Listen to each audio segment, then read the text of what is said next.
You, a poorly educated person, are not worthy of my son. Cut ties and leave the venue immediately.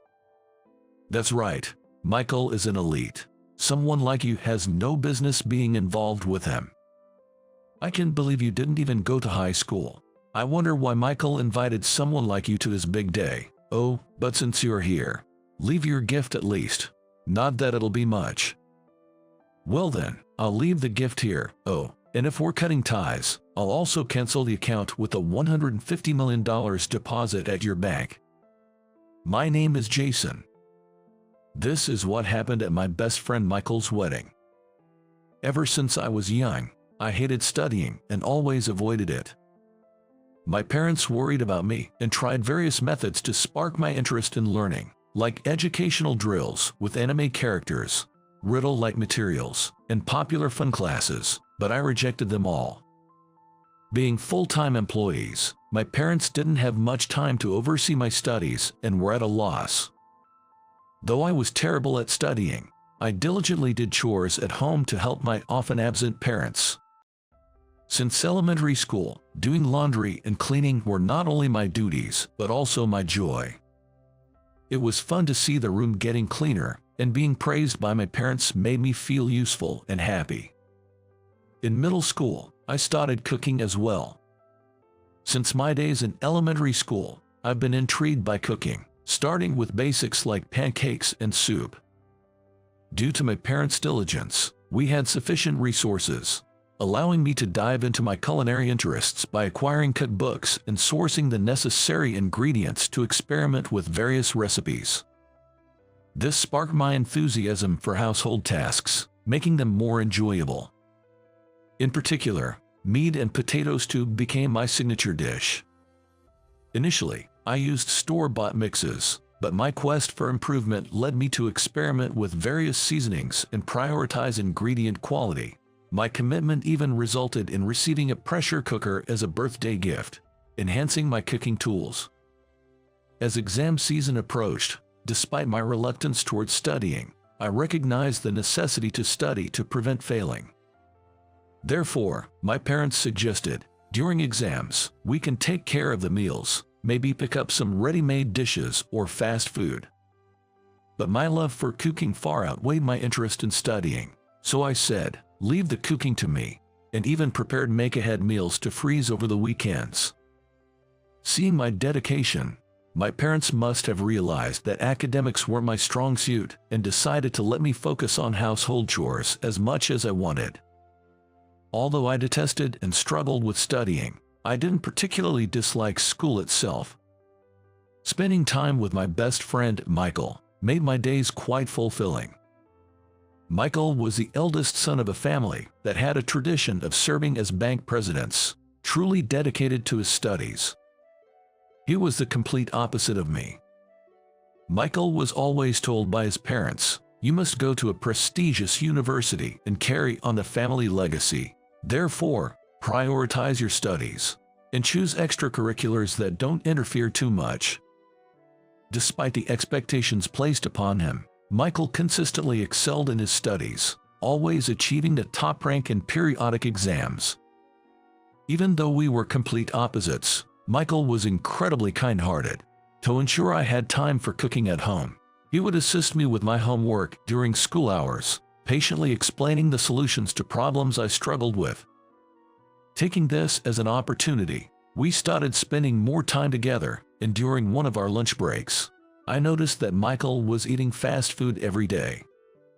When I asked about it, I found out that Michael's family, all working as bankers, were too busy to prepare meals, so he was given a $5 to buy his lunch.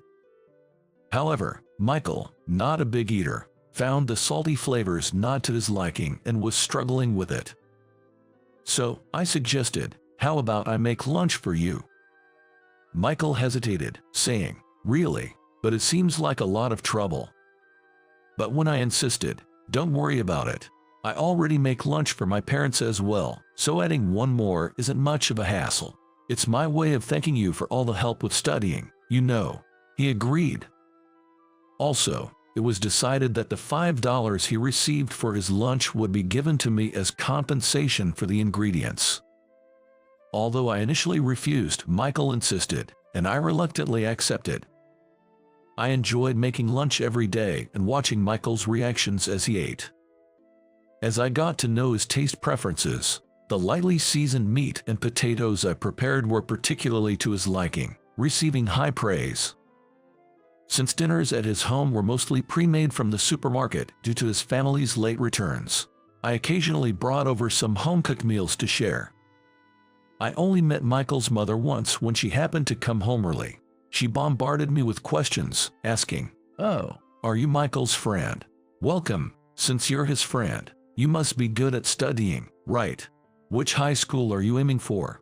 When I honestly told her that I wasn't good at studying and hadn't thought about high school at all, she seemed displeased and muttered, "Why would he be friends with someone like him?" Seeing her like that, I thought to myself, what a scary lady. Just when Michael chimed in, "I've told you about him before. He's the one who makes lunch for me and sometimes brings dinner. Remember, Jason?" Michael's mother then gave me a thorough once-over and said with a smile, "Well, thank you for that. It's indeed important to stay healthy, and I appreciate it. They say teaching also contributes to Michael's growth, so please continue to do so." But her eyes didn't smile, which was frightening. It seemed she knew about the daily lunches I prepared, and she seemed to appreciate that, but the intensity in her demeanor, as if saying, "Don't associate with someone who can't study," and the way she scrutinized me like she was scoring me, made me uncomfortable. I continued to make Michael's lunches until we graduated. And then, on graduation day, as Michael and I were saying our goodbyes, his mother approached us. "Hello, you're Jason, right? Thank you for the lunches all this time. By the way, have you decided on a high school yet?" she asked, somewhat condescendingly. I replied, "It was a tough decision, but I've decided not to pursue high school and to start working, even though I'm still inexperienced." Her face instantly turned stern, almost as if she was about to scold me. Feeling intimidated, Michael said, "Jason's future has nothing to do with you, Mom. Hey Jason, they're taking a class photo over there. Let's go." And he pulled me away. Michael went on to attend the top local high school as planned, and initially, under pressure from my parents and teacher, I intended to continue my studies. However, having never taken my studies seriously, I failed even my safety schools and, in a panic, applied to a private high school with a low entry requirement, which I got into. But in my haste, I hadn't researched this school well, and it turned out to be expensive compared to others, with high tuition fees and numerous donations. I didn't want to pay so much just to continue studying, something I hated, so I convinced my parents otherwise. Although they could afford it and suggested it would be better for my future, I had made up my mind not to go. Seeing my determination, my parents gave up. And so, I entered the workforce right after middle school. For 15 years since then, I worked tirelessly. Unlike studying, I found joy in working hard and being useful to someone. It made me happy when customers thanked me, and it was a joy to be praised by my boss saying, "Well done." Even though there was overtime, it didn't feel tough at all. I was truly a workaholic. Even on my days off, if I heard there was a shift available, I would volunteer to work. I loved my job that much. One day, I received a wedding invitation from Michael. I was as happy as if it were my own celebration and immediately replied that I would attend. And then, on the wedding day, the venue was incredibly luxurious. There were massive bouquets, especially white roses, adorning each table. The wall decorations were intricate, evoking the grandeur of a medieval European ball. After entering high school, Michael progressed smoothly to a prestigious university and was reputed to be outstanding in college. I had heard rumors of his success even while working. Michael, with his inherent intelligence, made remarkable achievements as a banker and was recognized for his skills, taking over his father's position as the head of a local bank much earlier than planned, with his father becoming the chairman. This luxurious venue must be a testament to Michael's hard work. Speaking of the wedding, I guess Michael's parents will be attending too. I remember back in middle school, when Michael's parents would insist he study constantly, even when he was sick and should have been resting. And I had the impression his mother didn't think highly of me. This is making me a bit uneasy. While I was thinking about this, right as I entered the venue, people who seemed to be Michael's parents noticed me and approached. "Are you Jason, Michael's friend from middle school?" Michael's father asked, somewhat intimidatingly. I hesitated before answering, "Yes." Then they immediately followed up with, "We were surprised to hear you weren't going to high school at the graduation ceremony. But what happened after that?" I responded, "As I've mentioned before, I've been working since graduating from middle school." Then, in unison, the two of them let out a big sigh, saying, "Ha ha ha. You, a poorly educated person, are not worthy of my son. Cut ties and leave the venue immediately." That's right. Michael is an elite among elites. A person like you, who's basically a failure as a person, shouldn't be associating with him. Really, to think you didn't go to high school. I wonder why Michael invited someone like you to such an important occasion. But since you are here, leave your wedding gift. It's not like it's going to be a significant amount anyway. I was at a loss for words at their outrageous remarks. But they were Michael's parents, after all. I didn't want to make a big deal out of it, but feeling a mix of discomfort, I retorted, "Well, if you insist on cutting ties, I suppose that's the only option. Oh, this is your wedding gift. Please accept it. If we're cutting ties, I'll also be canceling the $150 million deposit I have with your bank." But they just laughed, clutching their stomachs, and said, "What? $150 million? What kind of joke is that? You're funny. It's hilarious that you're missing so many screws in your head." That's when Michael arrived. I told him about the treatment I received from his parents and said I was going to leave since I had already paid my respects and didn't want to cause any trouble. "Michael, you really need to choose your friends more carefully. This guy, not only is he a shameful failure, but he's also claiming to cancel a $150 million deposit. A loser and a big liar. It's just too funny. It's so pathetic it's almost pitiable." Hearing this, Michael's face turned pale instantly. Ignoring his parents, he immediately said to me, "Jason, I'm so sorry for making you go through this just for coming to celebrate. I know it's hard to reconsider the deposit thing. My mom and dad will be leaving. Please, I want you to stay at the ceremony. I promise you won't regret it." Seeing how earnest Michael was, I decided to stay for the time being. Of course, I couldn't possibly ask Michael's parents not to attend their own son's wedding, so I said there was no need to send them away. I spent the ceremony trying not to look towards Michael's family seats as much as possible. Initially, I thought I wouldn't be in the mood for celebration because of his parents, but as the ceremony began, I found myself getting emotional at the sight of my friend who had grown into such a fine person. The bride's thoughtful gestures and the way she carried herself made it clear she was a wonderful woman. I sincerely hoped they would be happy.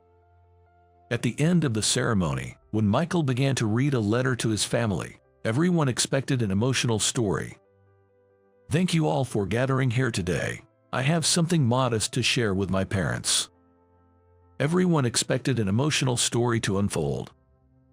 However, Michael began, "Firstly, I deeply apologize for any discomfort or inconvenience caused by my parents' belief in the supremacy of education and banking careers, which has upset various individuals over the years. Earlier, they insulted my dear friend Jason, calling him an uneducated lowlife and a liar.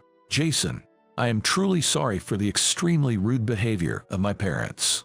Additionally, as a banker, I apologize for the disrespectful treatment our bank has shown towards Jason, a valued client who has entrusted us with a significant amount of assets.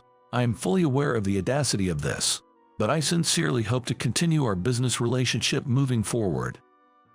Michael's announcement at such a joyous occasion took everyone by surprise. The entire venue was abuzz with murmurs. Unwavering in his resolve, Michael continued, "Furthermore, my parents have committed numerous acts of misconduct over the years. Here is the evidence." The projector, which had just been showing the happy beginnings of the bride and groom, now displayed evidence of their wrongdoing. They had accepted bribes from valued customers, approved large loans without proper checks, and increased interest rates, among other serious ethical breaches as bankers. The venue, already buzzing, now erupted into a louder commotion, especially from the seats occupied by business associates. Michael's parents turned pale. He looked at his parents once before declaring, "Effective today, my parents will be removed from all their positions at the bank. Furthermore, to prevent such incidents in the future, we will conduct a thorough internal investigation and commit to restructuring the bank to ensure its integrity.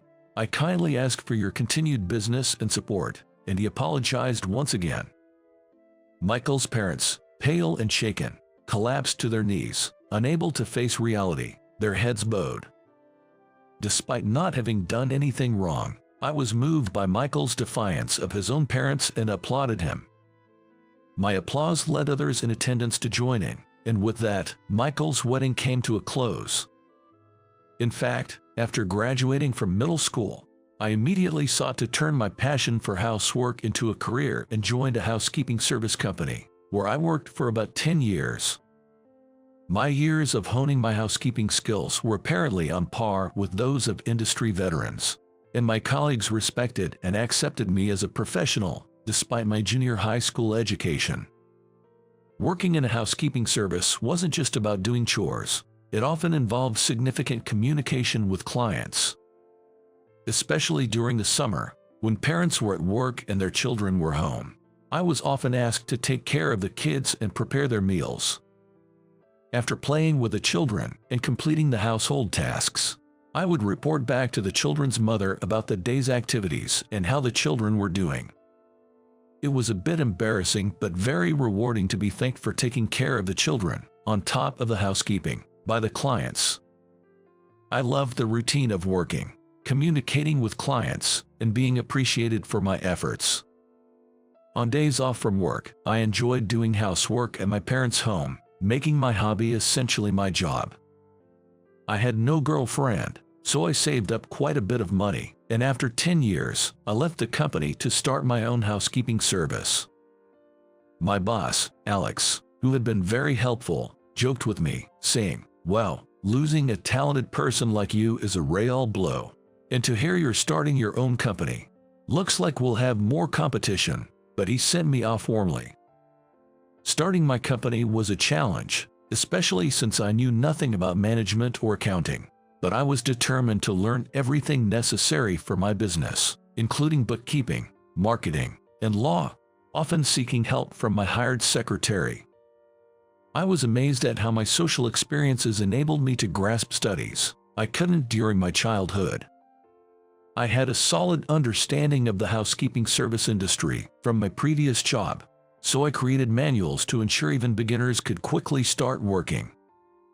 I also pondered over the training content, considering it might be beneficial to have a training facility.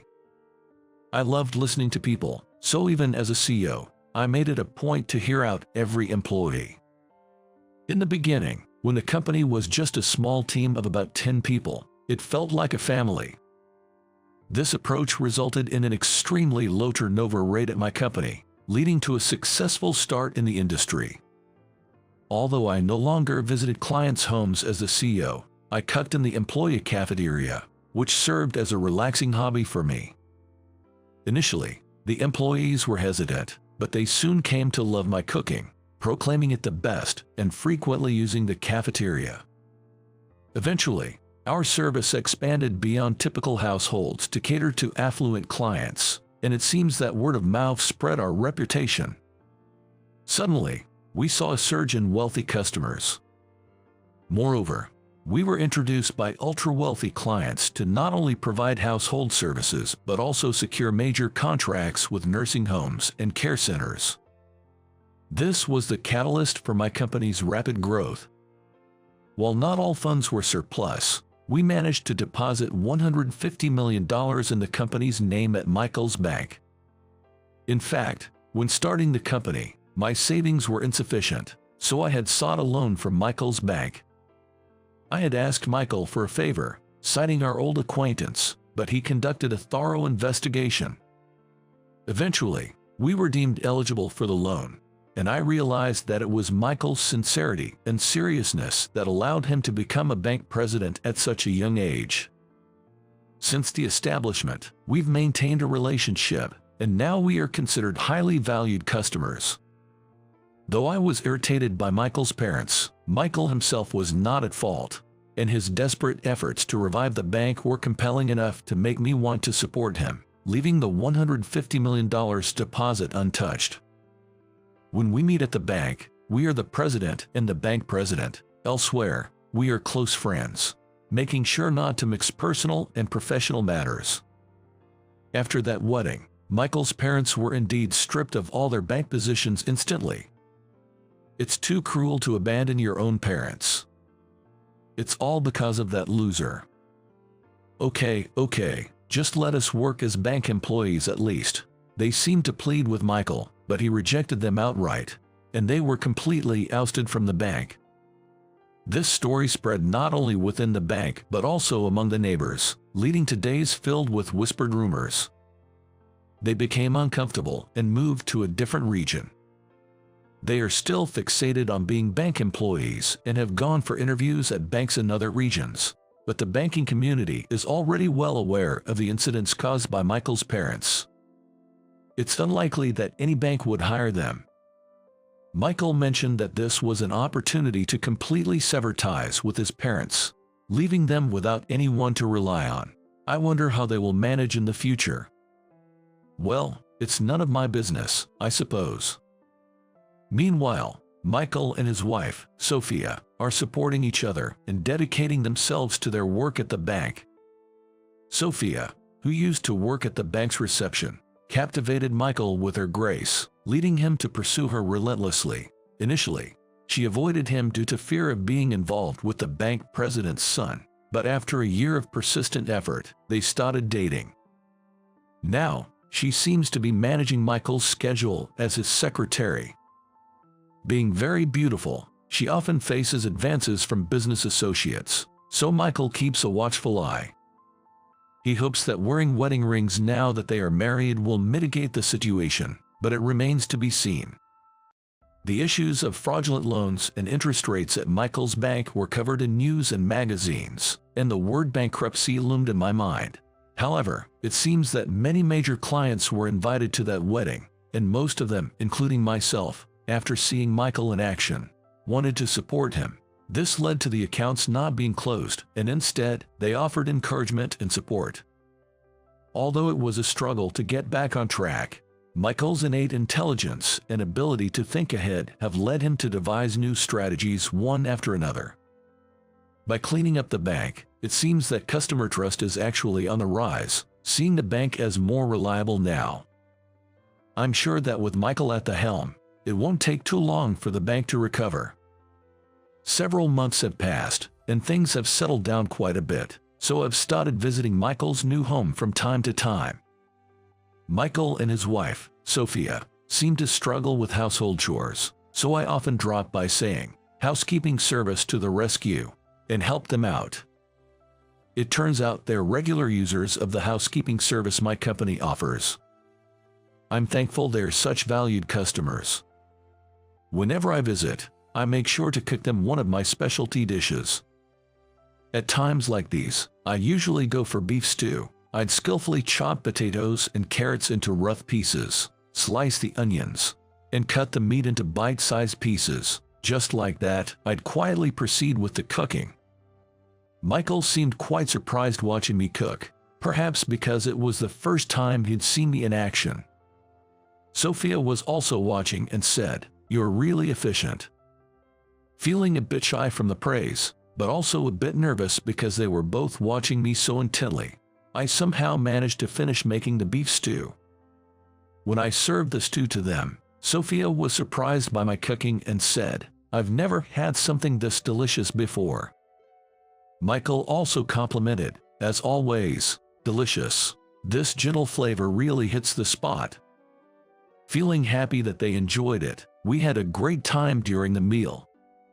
I suggested to Sophia, "Beef stew is quite versatile. You can turn the leftovers into curry or even croquettes. I made a bit too much, so feel free to try some variations tomorrow."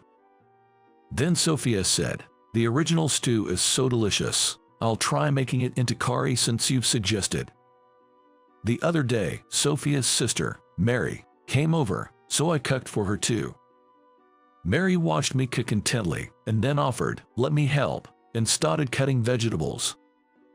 It seems Mary, unlike her sister Sophia, has recently taken a keen interest in cooking and is really enjoying it.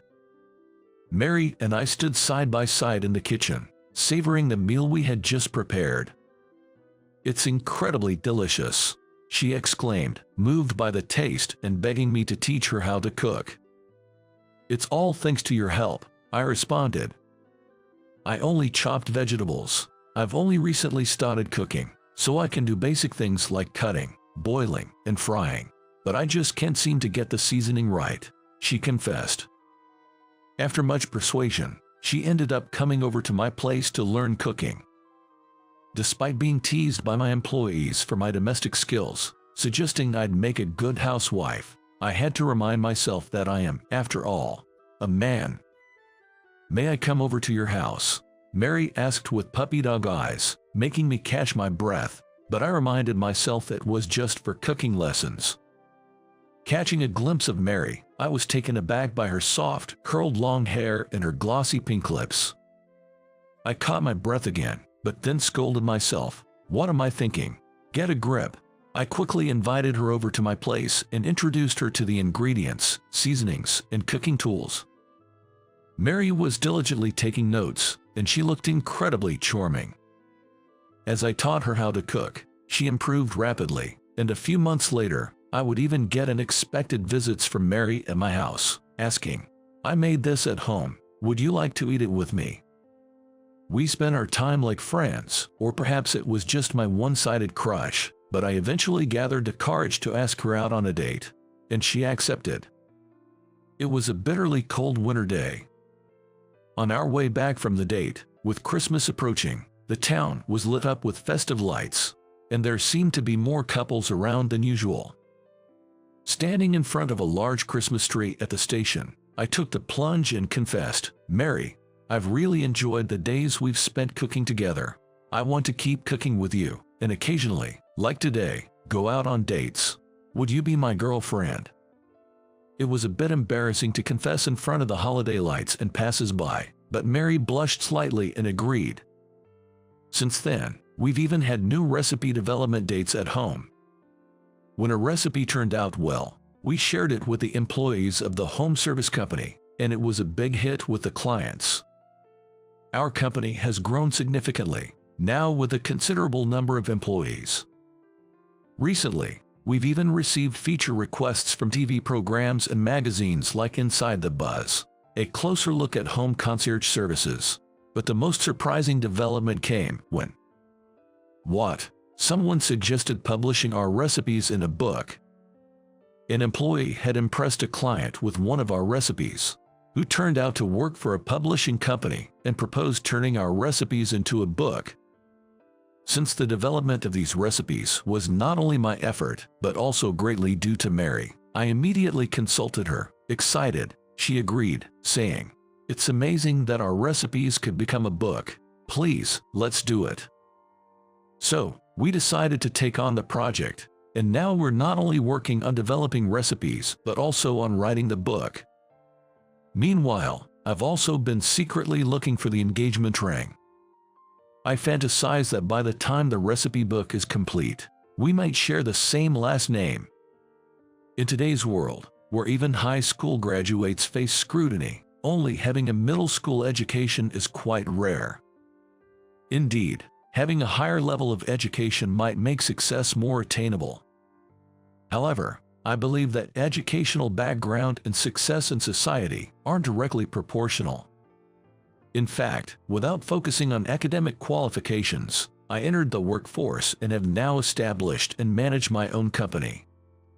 Some might consider this hindsight, but among successful individuals, there are certainly those who started with just a middle school education. Just like Michael's parents, who, despite their excellent academic backgrounds, fell into a trap by being arrogant about it. I understand that to some extent, it's inevitable to be concerned about educational background. Yet, I wish everyone would not dwell on academic qualifications so much and instead pursue what they are passionate about, leveraging their strengths in society freely.